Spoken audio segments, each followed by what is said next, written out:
Susurros de la ninfa Eco. Literatura contemporánea.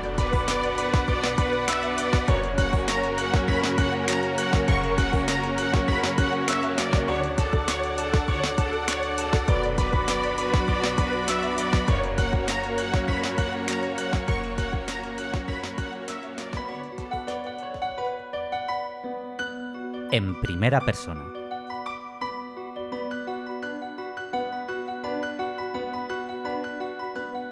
Bienvenidos y bienvenidas una vez más a Susurros de la ninfa Eco, literatura contemporánea.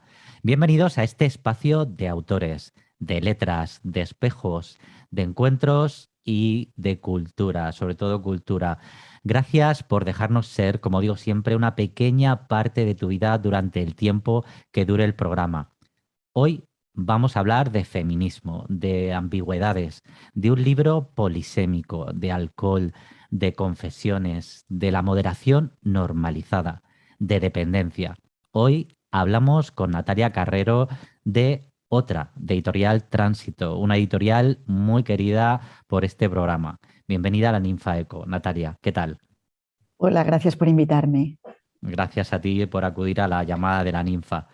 Pues como siempre hacemos en el programa, puesto que el mismo se escucha tanto en España como en toda Latinoamérica, vamos a presentar un poquito a Natalia, escritora nacida en Barcelona en 1970 y es autora de Soy una caja, de Caballo de Troya, 2008, una habitación impropia, Caballo de Troya, 2011, Yo misma, supongo, Rata 2016, Letra Rebelde, Cómic, Belleza Infinita y Vistas Olímpicas, Lengua de Trapo 2021. Además, las ilustraciones de Las Nubes Frías con texto de Belén Gopegui. Somos Libros 2021. Y su última obra, que es la que traemos al programa, Otra. Natalia es una autora que tiene mucho que decir, ¿verdad, Natalia? Sí, suelo apuntar cosillas. Lo dices todo, que dicen muchísimo, que vamos a verlo enseguida. Bueno, pues Natalia, la primera pregunta que hago siempre y que creo que es casi obligada para los lectores es para contextualizar el libro y sobre todo que los lectores se hagan, los escuchantes se hagan una idea de qué es el libro, qué vamos a encontrar en Otra. En otra, bueno, cada lector es un mundo y entonces, pero bueno, yo lo que me he propuesto aportar era como un núcleo principal que es un par, el par mujer y alcohol. Y a partir de este núcleo yo fui concretando un personaje llamado Mónica y a partir de Mónica fui contextualizando su mundo doméstico y su pensamiento feminista radical, me gusta pensar, Sí. y, pero luego no lo es tanto, pero yo le quería poner ahí mucha enjundia en todo su entramado doméstico y sus tensiones cotidianas, y a partir de ahí fue contextualizando directamente su adicción, cómo bebía, cómo se relaciona con sus seres queridos, y tuve que ir más allá también como para situar esta Mónica, bueno, y en qué mundo está y de dónde le puede venir eso. Entonces acabó tocando al final, aportando como también más temas que son como, sintetizándolo mucho, se puede decir el mundo como enfermedad. Sí, efectivamente, eso quería has mencionado precisamente la palabra enfermedad, porque el libro comienza con una dedicatoria al hermano de la protagonista, que más bien, pues para mí puede considerarse una suerte, bueno, es una suerte de prólogo, pero que es una declaración de intenciones de lo que vamos a encontrar en el libro. Va dirigido al hermano de la protagonista, Charlie, quien padece esquizofrenia, enfermedad que ya desde el primer momento lo estigmatiza. Y como dice el siguiente fragmento, que dice en el libro Mónica, la afirmación es un enfermo mental no sonaba a diagnóstico, sino a sentencia, a justificación lógica de tu ausencia. Una pena que debía ser cristianamente asumida por quienes disfrutábamos de la libertad de crecer y emborracharnos cuando quisiéramos. Ya en este prólogo tan contundentes nos presentas el eje primario del libro y el secundario. Por una parte, el alcoholismo normalizado de Mónica y la salud mental como estigma.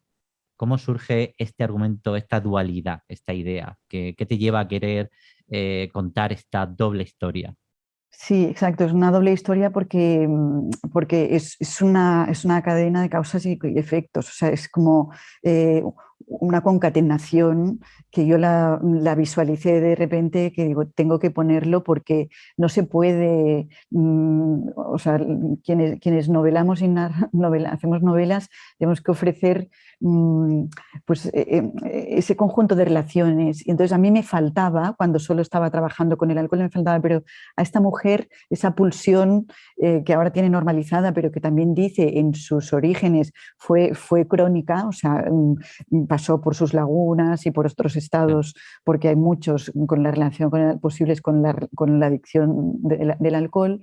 Eh, ¿Qué le pasa? ¿No? Entonces, bueno, no quiere decir que lo que le pasa directamente es ese pasado de su hermano, pero ahí estaba eso, ¿no? Entonces, sí, bueno, tuve que ir ahí y bueno, podría haber ido, pero también yo soy partidaria de que no hay que recrearse demasiado con el pasado, ¿no? Pero claro. sí por un poco situar, eh, pues contextualizar eso.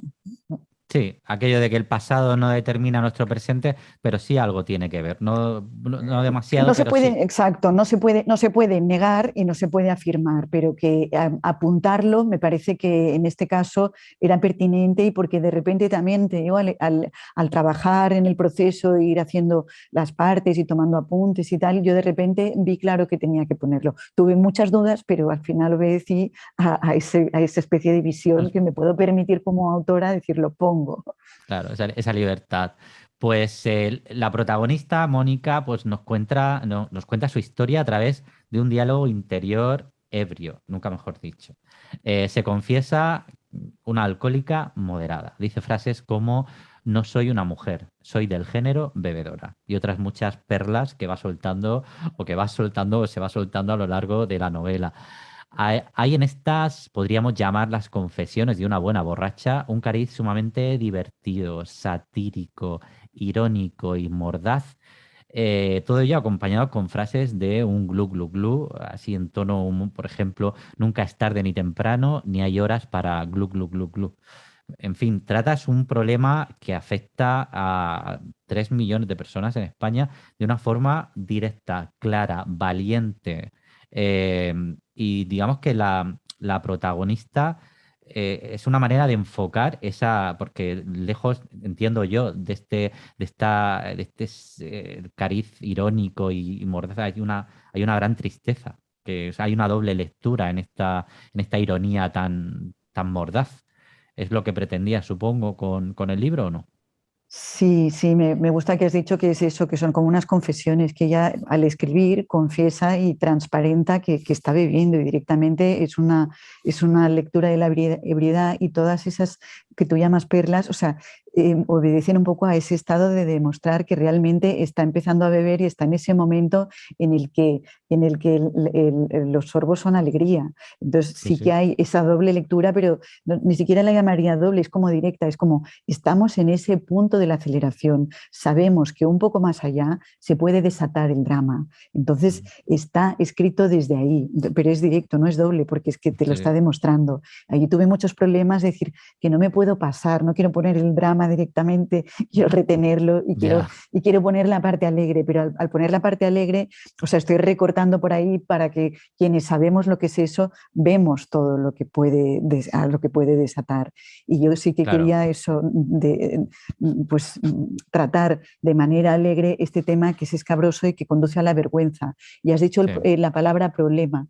Yo quería también plantear qué es un problema con el alcohol, que por supuesto, sí, sin banalizar en claro. absoluto y Mm. respetando al máximo, y también tengo que decir que desde donde yo hablo es un sitio muy cómodo y que quiero decir que yo he tenido una educación y he podido leer y comprarme libros para hablar de esto, pero que Ajá. cuando ese problema es realmente muy importante es cuando pues en la gente más pobre directamente, que es tremendo. Mm. Entonces, bueno, yo quería un poco plantear hasta qué punto es un problema lo que tú quieres que sea un problema y no nos creamos que nos dicen es un problema para ti, quien nos lo dice desde una autoridad. Como mujer yo quería decir, será un problema cuando yo quiero que sea un problema y cuando no quiero que sea un problema, no lo es. Bueno, establecer ese tipo de extensiones también. Sí. un problema, una enfermedad, una enfermedad realmente, porque el alcohólico no quiere ser alcohólico, es como el drogadicto, no quieren ser no quieren ser drogadictos, pero finalmente ese es un se marca, Mónica va marcando esas líneas, en que tú bien has dicho, en las que va a suponer, ella decide que es un problema, pero ya ve que el problema viene por todas esas Sí, frases y esas confesiones eso, que y hace. sí, sí, sí. Y ella quiere también ir marcando también que se debe tener conciencia como eso, ¿no? Como de cada cosa que se bebe en cada momento, bueno, va marcando como Con el iluminando esas glu, pautas, sí, con con el el glu glu glu glu. glu, con el glu glu glu. Bueno, Mónica también pues se convierte en un momento determinado de la novela en emprendedora y nadie la toma en serio, e incluso ni ella misma. Dice, a mis 49 años no sabía qué era recibir un sueldo mensual, qué significaba ese intercambio o transacción llamado trabajo, esfuerzo en el tiempo a cambio de dinero, la famosa explotación, confiesa. También odia su casa. Amo esta casa con todo el asco del que soy capaz. Y habla también del tráfico de tranquimacines entre las madres del parque. Vamos, todo hay un conjunto de todo mezclado, Explosivo. explosivo. ¿Qué denuncia Mónica con este comportamiento? ¿Qué querías denunciar tú a través de Mónica de Bueno, este comportamiento? tenemos que pensar, tú mismo lo has dicho antes, que estas confesiones están escritas con Mónica ebria, o sea, como Sí, sí, con Mónica con el glulú. Por sí, lo sí. tanto, cuando ella se confiesa que quiere ser emprendedora, es que se está riendo. Y cuando Ujú. dice amo toda esta casa con todo el asco del que soy Asco. capaz, es que lo está petando porque dice, es que estoy aquí dentro en esta institución familiar en la que, por supuesto, que está trabajando ella, trabajando sin sueldo, explotada y Nada. ve cómo todos los demás van y vienen y ella es ninguneada y como porque si en este sistema no produces algo visible llamado dinero contante y sonante, parece que no eres nada, cuando realmente pues está al pie del cañón en un hogar con todo eso. Entonces, bueno, tenemos que pensar que cuando está escribiendo y confiesa que lo está haciendo con el glu glu, es cuando está sintetizando todas esas vivencias que ella tiene y está desarrollando como su crítica social por ahí, ¿no? Sí, y como mecanismo yo creo que de autodefensa frente a un sistema que la oprime. Yo lo entiendo así. Sí, sí. Tanto el capitalismo y el minicapitalismo radicalizado de la familia y del rol femenino que debe cumplir como mujer. Ese Sí, estigma que todavía tenemos que superar o se tiene que superar en la sociedad. exacto, exacto, sí, sí. Y como tú decías, como autodefensa, pero también como autodefensa y como búsqueda desesperada que le llamo yo, porque ya cuando estás escribiendo es que estás como enviando mensajes como más desesperados porque ya crees que alguien lo va a leer y por eso que luego al final y se inventa el álbum ese con las borrachas, como que dice, Sí, ya no sí. estoy sola. Ujú. Bueno, en el primer capítulo, que el titulado Personae, lo he mencionado antes, va en el prólogo, va dirigido a su hermano Charlie, al que le dice, me encantaría ofrecerte un libro que fuera un gran espectáculo, fuegos artificiales de fonemas y letras desenroscadas como serpentinas, confeti literario, lluvia susurrante que empape la luz, la incertidumbre de estas noches y días que considero más grises desde que nos encontramos. Mientras leemos la novela, es como si nos convirtiéramos por un momentito en Charlie. ¿Es este tu propósito, que transitemos pues un camino, es decir, el que no es evidente? Tenemos el de Mónica, pero digamos que hay otro que va paralelamente, que es el de Charlie, de la enfermedad mental.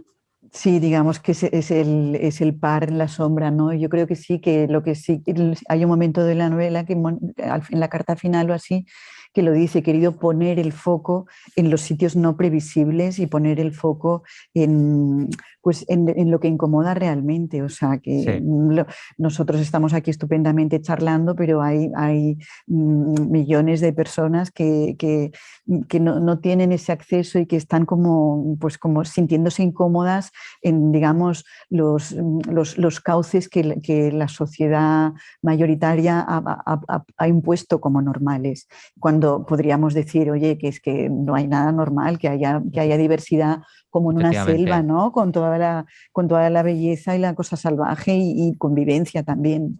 Y nos tenemos que preguntar qué es aquello que se llama normalidad, qué es normal y qué no es normal.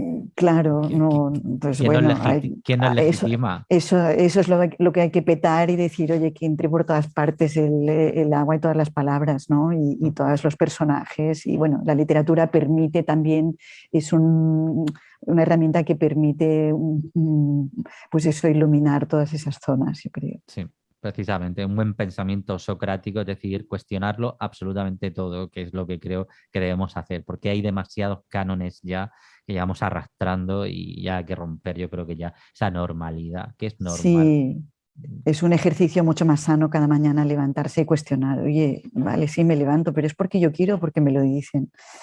Sí, efectivamente. Sí, Y sí, sí. bueno, y como intentar consensuar, yo qué sé, no voy a decir también, o sea, que hablo, ya te digo, como que yo puedo hacerlo, pero que como cuestionarlo todo un poquito, sí. Sí.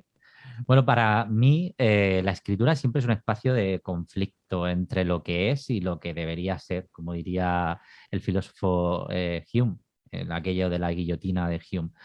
¿Cómo lo concibes tú? ¿Ha variado para ti la escritura qué es? ¿Es un conflicto, una denuncia? ¿Ha cambiado tu concepción a lo largo de tu trayectoria como Pues escritora? sí, sí, muy buena pregunta. Ahí va, ha cambiado muchísimo. O sea, quiero decir que lo bueno de la escritura es que te hace plantear siempre qué es la escritura para ti. Y cuando tú estás escribiendo, estás utilizando, para mí es comunicación, básicamente. Y yo empecé a escribir básicamente como por una necesidad de comunicación. Entonces, ha variado mucho a lo largo del tiempo, porque en el principio era una inquietud y una necesidad de comunicación, pues mucho más humilde. Luego, a medida que yo fui, sí, como dejando crecer la ambición de llegar a publicar y tratando de leer y tal, pues te diré que como ya son años, yo creí un poco, fíjate, al principio muy que la literatura era también como cosas bonitas y cosas Sí, que tranquilizaban. Yo creo que como pues era como más de instinto sufriente, pues claro, que me calmaran me iba bien. sí. Pero bueno, claramente vamos a olvidar todas esas tonterías y ahora mismo yo creo que la literatura, a mí me gusta considerarla una herramienta que sea como un activismo humilde de la palabra, pero como eso, que haga reflexionar y que rompa esquemas, o sea, directamente que sirva para que no solo tú te cuestiones, sino que de repente un pequeño gesto que dices, pues esto ahora lo voy a pensar así, o esto, no sé qué, pequeñas cosas, pero que sea útil. Me encanta el titular de activismo de la palabra. Me quedo con eso. Fantástico. Me Bueno, alegra. la protagonista, aunque se lo toma todo con humor, que ya lo hemos resaltado, un falso humor, yo creo, de supervivencia, pero también tiene momentos de lucidez en los que reconoce, por ejemplo, yo no estaba bien de la cabeza, porque esta insistencia en beber y hacerme daño a diario me convencía de que solo necesitaba ir llamando, ir limando y disimulando un poco mejor lo que bebía, pero rápidamente pues recae en el humor y la trivialización de su problema. Vuelve otra vez y dice, cada vez que me propongo ser cabal y pedir ayuda a alguien para subsanar el error, escucho la voz amiga de las fugas. Me propone abrir la nevera, introducir el brazo hasta el rincón de las latas y pasar a la relajación inmediata. Sobra decir que accedo sin oponer la menor resistencia. En otro párrafo y sigo, bebo porque necesito la fuga, porque mi vida no se encuentra donde desearía, pero tampoco sabe aún qué otro lugar. Aquí es donde Mónica, creo yo, vive en esa lucha constante contra sí misma como mujer, como madre, como emprendedora, hasta incluso como alcohólica. Eh, ¿Qué esconde tras esa lucha? ¿Su padre quizás? No sé, ¿qué enfoque o cómo interpretas tú o cómo concibes tú el personaje Pues yo en esa lucha? lo concibo, fíjate, como lo concibo también como en contra de algo que se llama identidad, en Ajá, contra de eso que se llama identidad mujer, identidad Mónica, identidad, o sea, eso que pretende ser como unitario y cohesionador y compacto, sólido y como ese fetiche capitalista. Entonces lo concibo sí, como petarlo y le concibía a Mónica con muchas voces, generada con muchas voces muy contradictorias y como voces, esos susurros y no tan susurros, como lidiando entre sí, forcejeando. Entonces era como al principio muy caótica, demasiadas voces, y entonces como que yo debía discriminar y debía ver cómo podía hacer fluir una narración que estaba abotargada, nunca mejor dicho, de demasiadas voces. Entonces debía ir con cuidado porque sí es cierto, claro, está mal de la cabeza, pero es que todos, es que es el desquicie contemporáneo que es como, sí, ahora somos polifacéticos, multitarea, tal. Entonces es como demasiado, ¿no? Entonces, Sí, un poco representar eso y de ahí tantas voces. Yo creo que Mónica me derivó, aparte que me documenté leyendo testimonios pues de alcohólicas anónimas y todo eso, pues en las voces de las otras borrachas, ¿no? Hay que ceder esas voces, como intentar encauzarlas y darles un poco de orden. Y entonces, un poco así lo concebí. Y sí, una cosa que te quiero apuntar, eso sí, que dices, es el humor, pero no tanto. Solo decir que últimamente me digo que es más que es un humor con rencor, ¿no? sí, El sí. rencor elaborado para que no salga pues como un desaire de amargura, el rencor elaborado se convierte en esa especie de humor que dices, bueno, nos hace reír, pero también nos hace paralizarnos y pensar.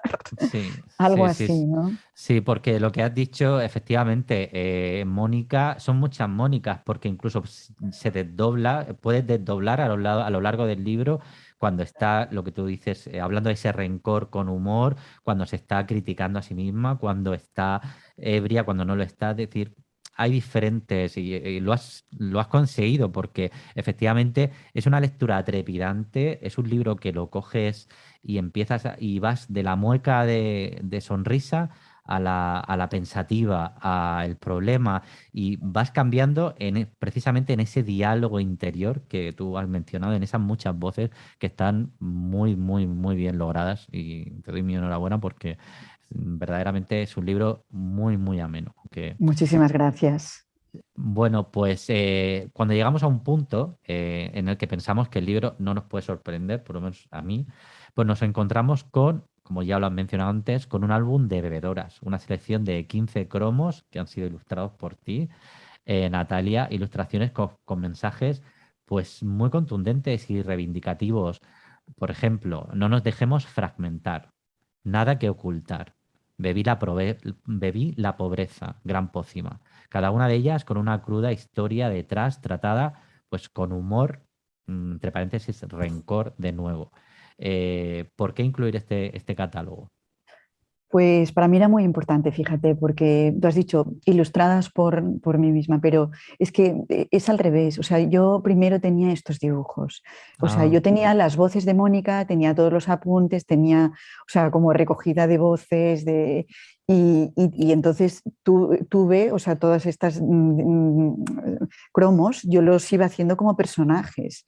Y conviví con ellas, ya cada uno tenía su historia. Y era como, fue una época del momento del proceso que era un poco duro porque eran como, tendía todo mucho a historias demasiado tristes y que me pesaban mucho. Entonces, pero yo las tenía allí y me incomodaban.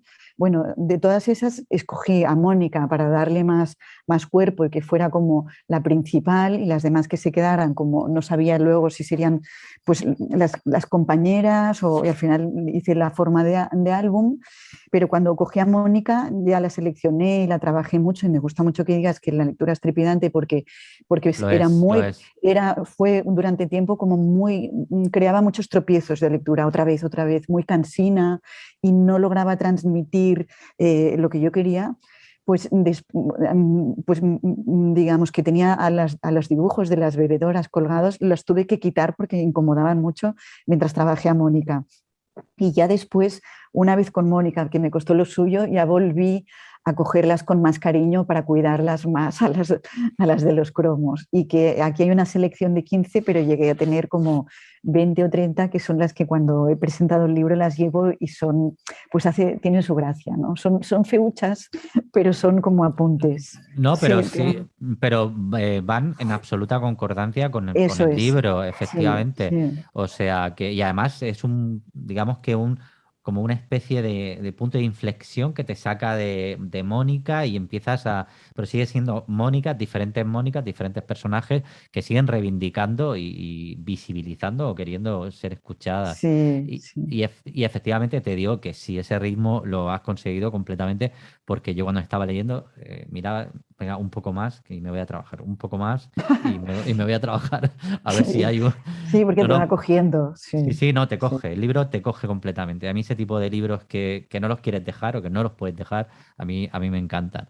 Sí. Y bueno, y para terminar, Natalia, aunque podríamos estar aquí hablando bueno, todo el día sobre otra, pues como te he dicho antes, darte la enhorabuena por un libro fresco, sincero, descarado, que se burla de todo y nos muestra una realidad normalizada con una prosa clara, directa, inteligente y valiente, y que yo creo que muy pocos se hubieran o hubieran sido capaces de escribir.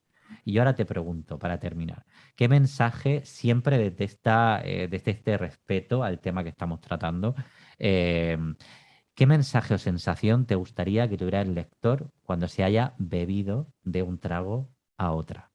¿Cuál es el mensaje? Pues el mensaje sería como, el mensaje sería, en una palabra, descoloque, porque Sí. el descoloque es bueno, es como, qué descoloque y es como, a ver, y ahora que todo quede descolocado y que la persona se plantee, bueno, ¿y ahora cómo lo coloco todo otra vez?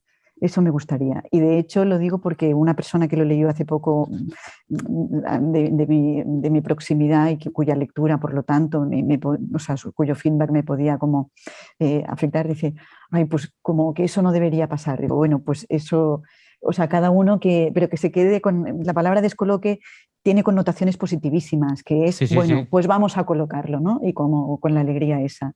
Y luego me gustaría, como para dejarlo así, también decir, cuando hablabas de las otras, que es eso, que escribir es solitario, pero pensar es colectivo, ¿no? Entonces, por Ajá. eso también la necesidad pues, de estos susurros o esta conversación contigo. Y luego también pues, de Mónica Mm. con sus otras del álbum y todo así. Eso también Sí, me gustaría que quedara como sensación, como que no te creas la palabra soledad, porque es que es absurdo. Este mundo está lleno de gente y de personas sí. y de palabras y susurros, ¿no? Sí, pues sí, verdaderamente tu objetivo lo has conseguido porque ese descoloque, como tú bien has dicho, positivo, porque sacarnos de ese espacio de confort, así, ese pequeño golpe que dices, vale, veo otra perspectiva que quizás es la buena y no era la buena la que estaba viendo, pues lo has conseguido completamente, por lo menos pues, por mi parte. Así que darte la enhorabuena. Muchísimas gracias, Natalia, por responder a la llamada de nuestra ninfa. Y bueno, desearte muchos éxitos con otra de Editorial Tránsito. Ha sido un placer, Natalia. Muchísimas gracias, Fran, por tu lectura y tus opiniones. Muchas gracias. Muchas gracias a ti. Bueno, hasta pronto. Vale, chao.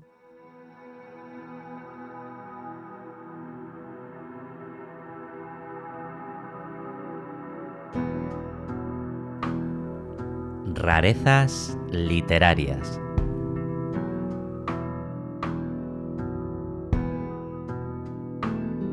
Hora de rarezas literarias con nuestro compañero Alejandro López Pomares.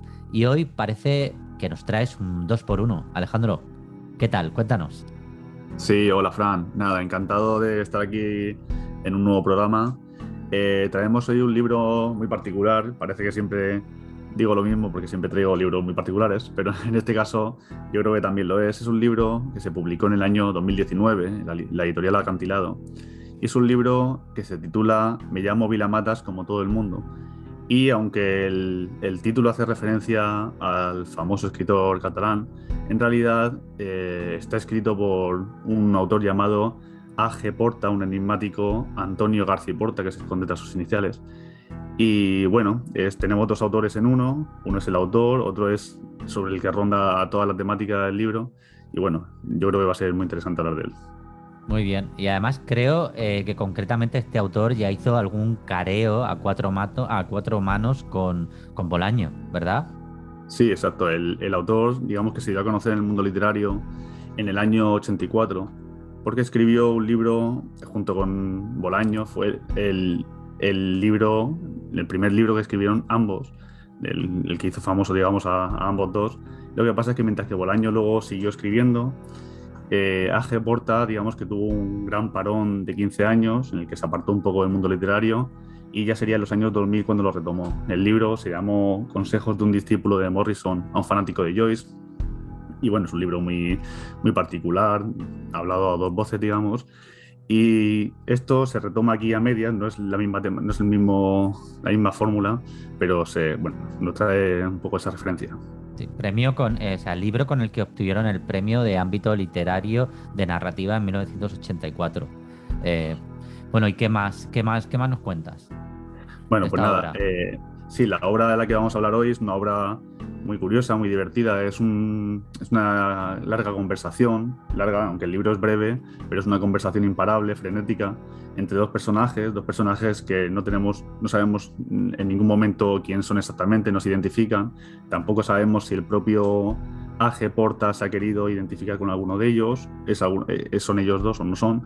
Y entonces es una obra que resulta de una conversación, ya digo, un diálogo entre dos personas, en teoría, representando una especie de obra de teatro. Yo me los imagino ahí encima del escenario hablando sin más acción en la obra que su propia conversación.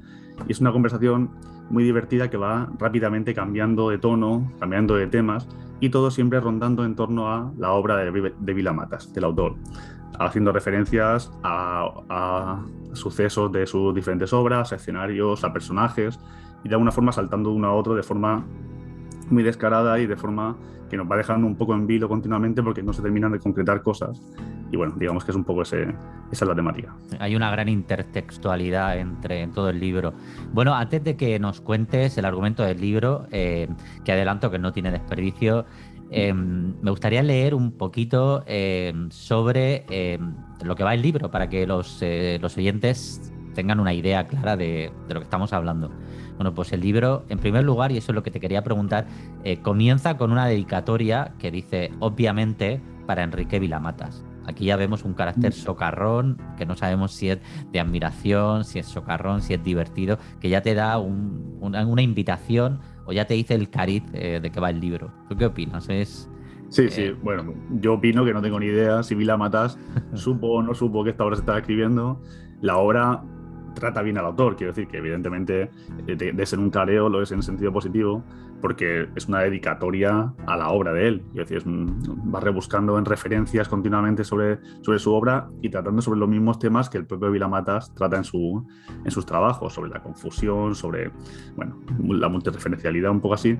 Entonces, yo lo que no sé es si el autor catalán supo de que se estaba escribiendo esta obra, pero vamos, seguro que al final estuvo orgulloso de saber de ella. Del resultado. Bueno, pues como iba a decir, voy a leer la primera página y media para que los oyentes se hagan una idea del tono en el que está escrita la novela.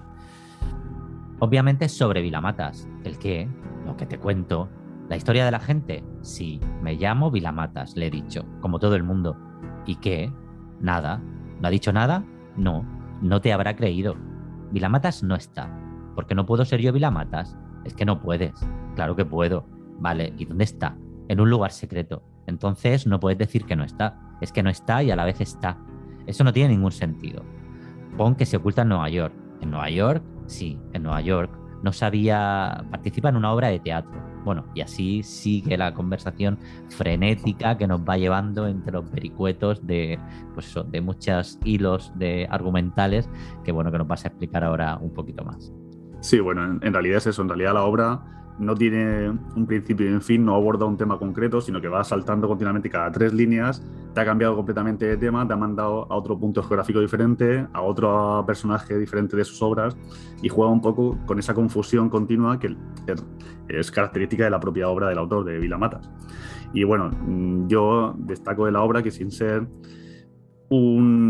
tener que tratar estos temas de forma concreta, pues sí que va abordando continuamente cuestiones así importantes en la literatura actual, cuestiones como el tema de la autoría, de si es importante, si la obra surge de la vida personal de un autor, si al final nuestras obras son autobiográficas o no lo son, si cualquiera podría escribir cualquier obra, un poco en este mundo del apropiacionismo en el que tú puedes agarrar cosas de internet y jugar con ellas y reconducir a una obra, reescribirlas. Bueno, un poco va jugando con todos esos temas.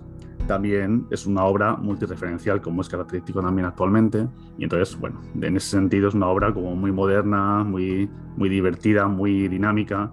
Y bueno, la obra, como se ha sugerido un poco lo que has leído, parte como da a entender como que uno de ellos dos se ha intentado hacer pasar por Vila Matas ante la editora de Vila Matas. Y entonces, a raíz de ahí surge una conversación que ya digo, ya no tiene ni un principio ni un fin concreto, pero nos va pegando saltos muy interesantes, muy divertidos de un lado para otro.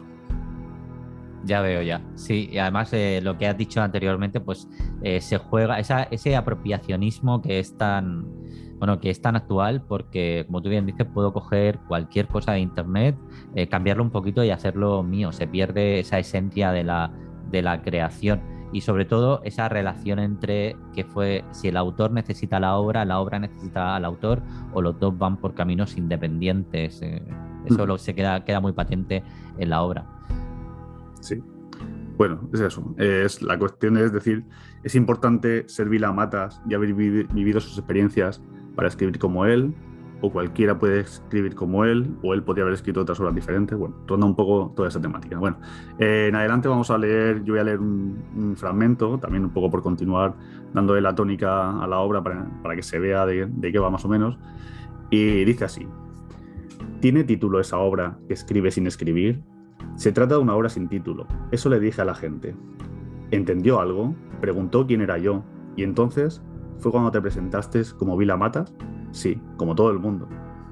Bueno, viene un poco a jugar todo el rato con esa temática y bueno, nada, creo que tienes tú otro fragmento, ¿no? Bueno, voy a leer el fragmento que me has pasado tú, que dice así: el personaje ha muerto, el autor ha muerto, el editor ha muerto. ¡Viva el editor! ¡Viva el autor! ¡Viva el personaje! Pues que vivan todos. Disfracémonos de nosotros. Hagamos de ti y de mí. Yo de ti, tú de mí. Y Vila Matas sentado frente a una página en blanco. Bueno, yo creo que... Todo eso es una conversación continua. Quiero decir, cada pequeña frasecita es una pequeña frase que dice uno en respuesta a lo que le dice el otro. Y por eso digo, es muy interesante. Es una obra muy, muy intensa, muy frenética. En este caso, que hace referencia a Vila Matas sentado ante una página en blanco, pues nos lleva a una de sus obras, a una obra en la que él es invitado a Kassel a participar ahí en un festival de arte moderno, de arte contemporáneo, y la invitación es a que se siente en una mesa de un restaurante chino con un folio en blanco y con un cartel al lado que dice escritor, y que deje correr los días y la gente vaya entrando y uno se siente o no se siente, o uno le mire o no le mire, como va escribiendo. Bueno, y esa obra ronda en torno a esa idea. Es una obra muy interesante, muy divertida también. Y bueno, pues es una pequeña referencia que ahí se olvida, ya nos salta a cualquier otra, nos habla de las calles de Nueva York, de una tal Allison, o nos habla de Love of Broadway. No sé, va pasando sin parar de una cosa a la otra, sin dejarnos nada claro, pero continuamente de referencia en referencia. Sí, esa tendencia al desdoblamiento que mencionabas antes y al desconcierto, ¿no? Bueno, y que nos ibas a contar un poquito más sobre Vila Matas, aunque yo creo que lo conocemos todos, pero... Sí, bueno, nada, que de Vila Matas, bueno, él es autor, es posiblemente uno de los escritores contemporáneos españoles, catalán, más importantes del momento. Él ha escrito más de 20 novelas, cuentos, ensayos. Es un personaje muy activo en el mundo literario, publica prácticamente cada año, va sacando una obra nueva, y todas ellas muy interesantes en torno a estas mismas ideas sobre la que trata esta obra.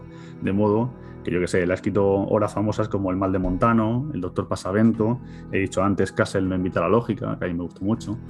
Y de alguna forma no sabemos si él fue consciente o sabía que se estaba escribiendo este trabajo sobre su vida, sobre su ser, pero es verdad que una vez que lo leyó, él debió de estar muy satisfecho, porque la propia faja del libro dice lo siguiente: mejor que 100 ensayos que hablaran sobre mi obra. Con lo cual él se vio muy reflejado, no solamente por las referencias a sus obras en particular, sino porque el propio diálogo y la confusión que genera es representativo de su propia forma de escribir. Sí, hombre, que lo rubrique con esa faja, la verdad que bueno, que es una invitación y bueno, es digamos que una aceptación de la misma. Y a mí, tras su lectura, porque se lee muy rapidito, son 70, además con este frenesí del diálogo, son 70 páginas. A mí lo que me gustaría, me hubiera encantado ver la cara del editor cuando recibe el manuscrito y se pone a leer esta suerte de diálogo desconcertante y tiene que discernir entre lo que es publicable y no publicable, que al final, afortunadamente, lo publica y posteriormente es cuando consigue, como bien han mencionado, el beneplácito de Vilamatas. Exactamente, sí, es una obra muy, muy, muy experimental, quiero decir, es una cosa que estás leyendo y estás viendo una obra única, diferente a todo lo que se ha escrito, que no es la única obra de teatro, en caso de que la concibiera como obra de teatro, que aparece sin nombres de autor y sin nada. Quiero decir que la confusión, a día de hoy el teatro también está muy, muy cercano a la experimentación y aparecen obras de este tipo en el que son conversaciones y punto entre dos personajes encima del escenario, que no es algo tan único, pero leído como obra literaria sí que es algo que te impacta de primeras, esperas leer una cosa diferente y cuando abres las primeras páginas dices, pero a ver, esto que estoy leyendo, ¿qué es? Pero bueno, es tan entretenida, tan dinámica, tan rápida, que enseguida te consumes el libro y te quedas así con una sensación como de haber leído algo muy particular, muy especial. Sí. Una rareza, vamos. Pues sí, una rareza. Y bueno, un libro divertido, un libro travieso, una suerte de puzzle entre los personajes y como nos tiene acostumbrados a Vilamatas a no dar nada, por cierto, que tenga que ver con él. Eso lo traslada muy bien a la novela Me llamo Vilamatas, como todo el mundo, de A.G. Porta, de Acantilado, que has traído a esta sección. Bueno, Alejandro, pues despide la sección y invítanos a... reconocerle a A.G. Porta la autoría, evidentemente. Por supuesto, que al final es Vilamatas el autor del libro, ¿no? Que no lo es. Otra de las grandes confusiones a la que lleva el libro.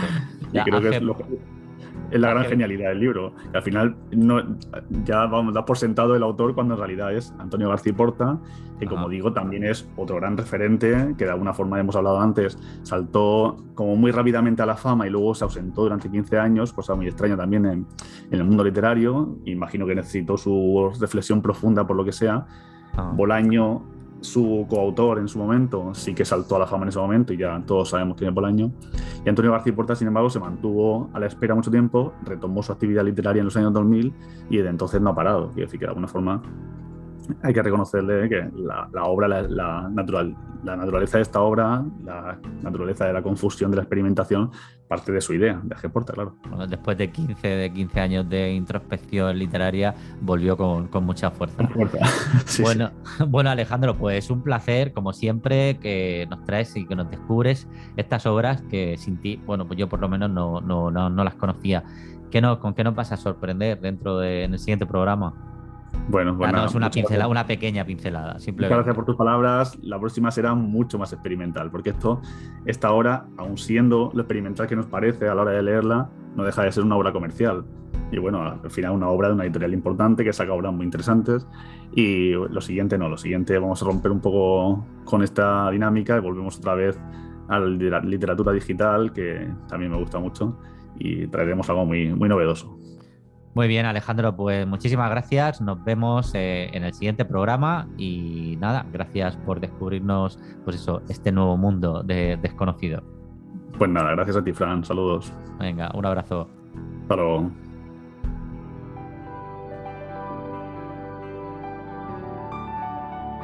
Novedades editoriales. Y entramos ya en la recta final de nuestro cuarto programa con nuestras recomendaciones editoriales. Y digo nuestras porque, aunque mi compañera y tándem de micro, Cleo, no se encuentra con nosotros, pues me ha hecho llegar las suyas puntualmente con el buen criterio que la caracteriza. Y no se encuentra con nosotros precisamente porque está promocionando sus 2 últimos libros que bien merecen estar en esta sección y me apetece traerlos porque están en mi estantería y creo que podrían estar en las vuestras. En primer lugar tenemos Paz Primaria de editorial Devenir, de Cleofé Campuzano Marco, y Aquel remanso le debo una isla de Adversum, de editorial Adversum. Y bueno, como para muestra un botón, pues vosotros os voy a leer un poema y así vosotros juzgáis. Os leo Paz Primaria. Me he encontrado otra vez en el mismo día. Y vosotros que sois otros, pero iguales, estáis ahí, con pasos lindantes a mis piedras. Nadie me dijo que no aprendería de días iguales, de un dolor ajeno nacido como mío. Nadie me dijo que compararía cada lugar con mi nombre para estar segura de la senda.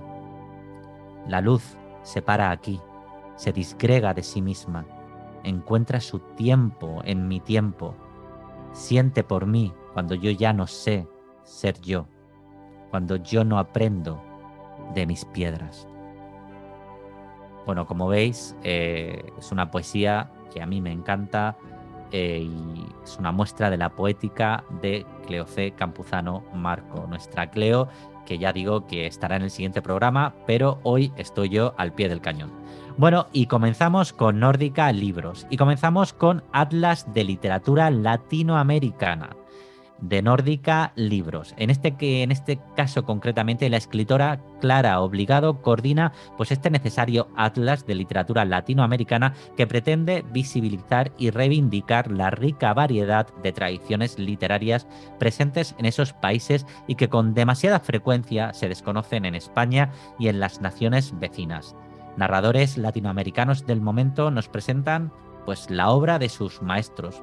Por ejemplo, Andrés Neumann escribe sobre Roberto Bolaño, Mariana Enrique sobre Silvia Ocampo y Ana María Soa sobre Augusto Monterroso, y así en más de 30 textos para mostrar una panorámica de la literatura latinoamericana.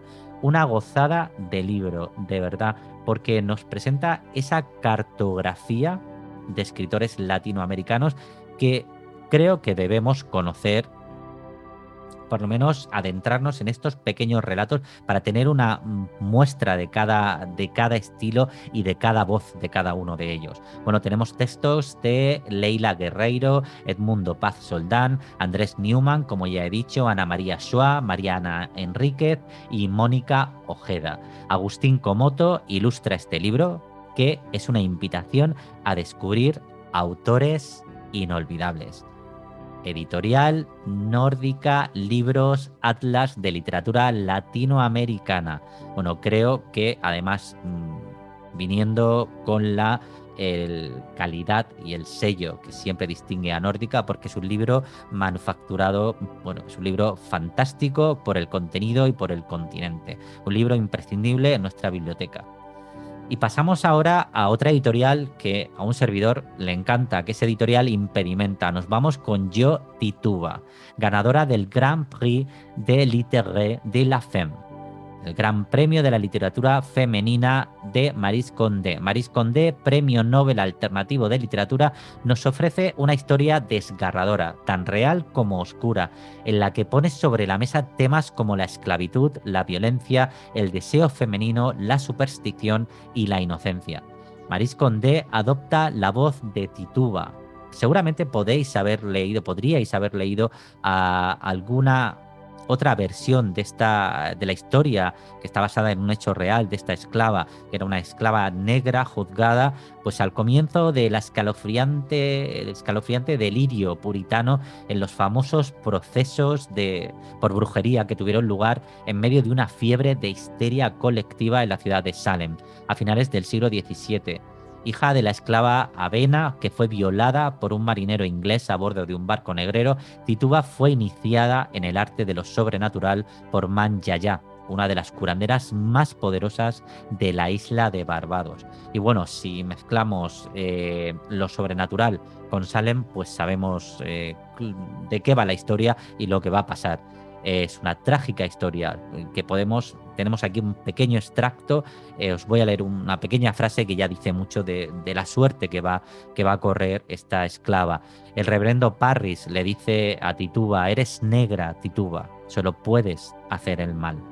Esta novela es una poderosa reivindicación desde mi punto de vista de la identidad y también un ajuste de cuentas poscolonial, porque hace protagonista a esta esclava que pasó a ser relegada como una mera figurante en su momento. Es una novela que ya digo que no puedes dejar de leer en el momento que la empiezas, y eso para mí es siempre de agradecer, porque es muy inmersiva y te haces partícipe pues de toda la barbarie que sufrió Tituba.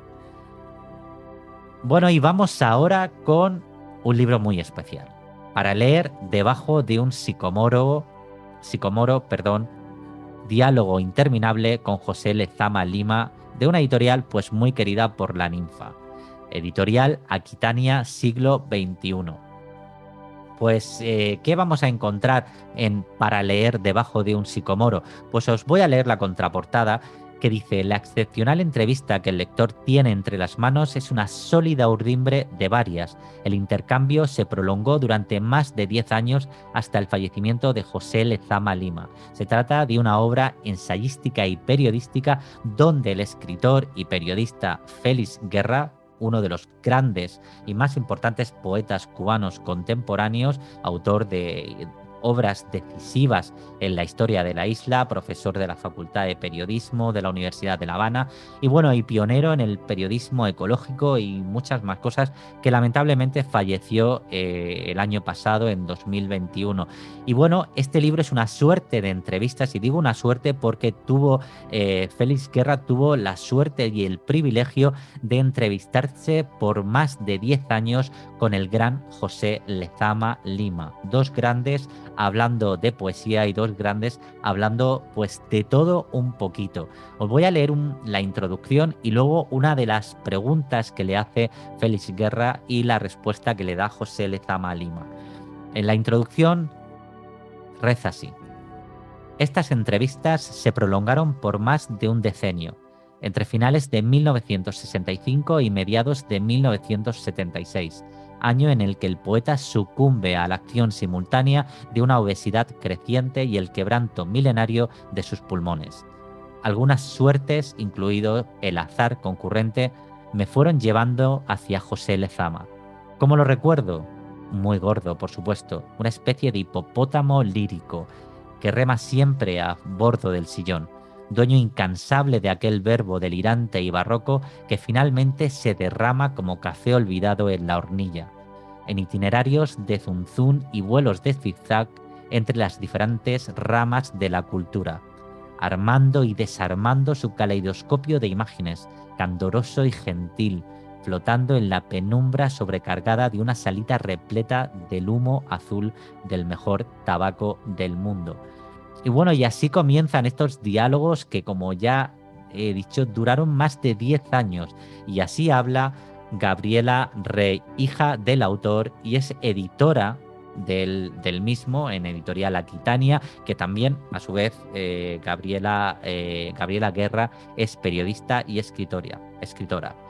Dice Gabriela: para Félix Guerra, este libro fue decisivo en su carrera, en su poesía, en su proyección ante el mundo, en su filosofía de vida, con la cual, a poco más de un mes de su muerte, busco encontrarme. Mi deseo es que esta obra imprescindible de la cultura cubana y latinoamericana llegue a todos los lectores en cualquier rincón, a las pieles donde Lezama ha dejado grabadas sus eras imaginarias, y a los lectores nuevos que podrán además conocer al gran Félix Guerra. Y lo de grande lo digo yo porque así lo era. Y bueno, como lo prometido es deuda, os voy a leer una de las preguntas, de las múltiples preguntas que se le hace a José Lezama Lima. Félix Guerra le hace a José Lezama Lima. Una de ellas es: durante la vida, ¿cuántas veces se puede volver a los orígenes? Pregunta Félix. Cómpreme 10 centavos de filo, yo le ofrezco gratis 1 kilogramo de sinécdoques. Así usted podrá regresar cargado de alforjas a su casa y yo cortaré rebanadas al crepúsculo. Así contestaba José Lezama Lima a la pregunta que le hace Félix Guerra. Y bueno, ya creo que os hacéis una idea de la obra maestra. Y digo obra maestra porque es un material inédito hasta este momento, y podemos acercarnos al gran poeta y al gran personaje que fue, a la gran persona que fue José Lezama Lima, con esta serie de preguntas y respuestas, esta entrevista de más de 10 años. Para leer debajo de un sicomoro, diálogo interminable con José Lezama Lima, de Editorial Aquitania, siglo XXI. Absolutamente recomendable. Yo lo tengo en las manos en este momento. Bueno, y ahora nos vamos con los nombres propios de Marta Jiménez Serrano, editorial Sexto Piso, que es su ópera prima. ¿De qué va el libro? Pues os voy a leer un poquito. ¿Quién es Belandia Fu? Es la mejor amiga de Marta a los 7 años, la amiga invisible que se queda con ella cuando las cosas no salen bien y ni siquiera la abuela es capaz de consolarla. Belandia Fu es la voz sensata, ideal e infalible que en la adolescencia de Marta le dice las verdades a la cara. Por ejemplo, que ese chico Charlie no le conviene, pero cuando Marta ya ha cumplido 22, cuando ya se ha licenciado, cuando está empezando a tomar las decisiones que van a marcar el resto de su vida, ¿qué hace todavía ahí Belandia Fu, su amiga? Bueno, pues es una novela que a mí me ha parecido luminosa y emocionante. Los nombres propios es una indagación sobre la identidad, desde mi punto de vista, y la relación que establecemos con el mundo que nos rodea, dominada por una voz narrativa y de una madurez excepcional. La primera novela de Marta Jiménez Serrano reflexiona sobre cómo llegamos a convertirnos en quienes somos, sobre el hecho mismo de crecer y la manera en que lo hacemos, aprendiendo a nombrar aquello que nos importa. Así, al menos, lo he vivido yo. Altamente recomendable. Los nombres propios de Marta Jiménez Serrano, de editorial Sexto Piso. Momento ahora de Los días perfectos, de Jacobo Vergareche, de Libros El Asteroide, que bueno, ya va por su 5ª edición, es decir, con más de 10.000 ejemplares vendidos. Yo creo que eso ya lo avala y lo hace merecedor de estar en esta sección, no solamente por estas cifras, sino también por el contenido. ¿De qué trata el libro? Pues Luis es un periodista cansado de su trabajo y de su matrimonio que planea asistir pues a un congreso en Austin, Texas. El viaje es una mera coartada para encontrarse brevemente con Camila, quien se ha convertido en el único aliciente en su vida, pero cuando está a punto de partir, recibe un mensaje suyo. Dejémoslo aquí, quedémonos en el recuerdo, o con el recuerdo, perdón. Bueno, pues el libro está, desde mi punto de vista, como siempre digo, narrado maravillosamente y te atrapa desde su primer párrafo, con una dosis de realidad apabullante, que no deja indiferente a nadie. Te lleva por una historia que, bueno, aunque no es la más novedosa del mundo, pero hace que no puedas soltar el libro hasta que lo acabas. Por ejemplo, uno de los pasajes: ahora ya sé que el dolor es la parte inevitable de esto, aquello que le da coherencia. El dolor es lo único que uno es capaz de mantener, de quedarse, que lo que tiene valor es lo que has perdido, puesto que es por ello que nunca tuviste la posibilidad de agotarte y de perderlo por desgaste. Creo que es uno de esos libros en los que a la hora de leerlo influyen mucho tus vivencias y experiencias. Uno de esos libros que para algunos pues puede ser una joya y para otros puede pasar desapercibido. En mi caso ha sido una joya. Altamente, como digo, recomendable. Y volvemos ahora con Nórdica Libros a Nórdica Libros, pero nos vamos con los más pequeños de la casa, porque también ellos quieren leer y también a ellos les gusta leer. Nos vamos con Los miniseres, de Eva Manzano, con ilustraciones de Maite Gurruchaga. Los miniseres son diminutos y se encuentran por todas partes. Sofarosos, armarionones, clistaristas, jipasposas, mesaespejos. Ahora los miniseres están desapareciendo y deberán aliarse con los humanos para solucionar el problema. ¿Has visto alguna vez? Pues presta atención, porque viven en tu casa. Pues sí, para los más pequeños, un cuento maravilloso, preciosamente ilustrado y bueno, para ir haciendo crecer esa incertidumbre, esas ganas por leer, porque como dice el anuncio, si tú lees, ellos leen. Pues este cuento va a hacer las delicias de los más pequeños, Los miniseres de Eva Manzano. Y bueno, los adultos también podéis estar atentos por si veis alguno. Bueno, y ahora vamos con editorial In Limbo y con Contexto Marte, del venezolano Luis Eduardo Barraza, que se posiciona en los límites de un lenguaje deconstruido y lo estira a todo lo que le permite su imaginación poderosa.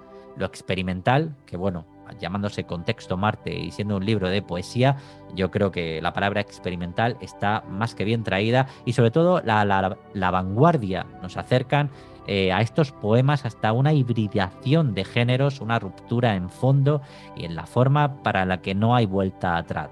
No hay vuelta atrás. Hablar de Contexto Marte es todo un reto, por lo menos para mí, tanto como leerlo, porque ya su editora Ana Martínez Castillo, la editora de In Limbo, pues ya avisó sobre lo incontenible o lo que contenía el libro y la potencia que encierra este pequeño libro al afirmar que era lo más extraño que ha publicado hasta la fecha. Y bueno, la palabra experimental la tenemos incluso visualmente en el momento que abrimos el libro, porque la forma en la que están dispuestos los poemas ya tiene un carácter experimental y ya es una declaración de intenciones de este carácter tan especial que tiene el libro. Y bueno, lo que hace Eduardo Barraza es que construye y destruye cualquier convencionalismo literario a base pues de torbellinos que asolan el planeta rojo y se llevan por delante cualquier forma de vida. Bueno, con estas palabras yo creo que deberíais ir intuyendo que se trata de un libro que tenéis que leer. De verdad, la palabra experimental se adapta perfectamente a Contexto Marte, a Contexto Marte.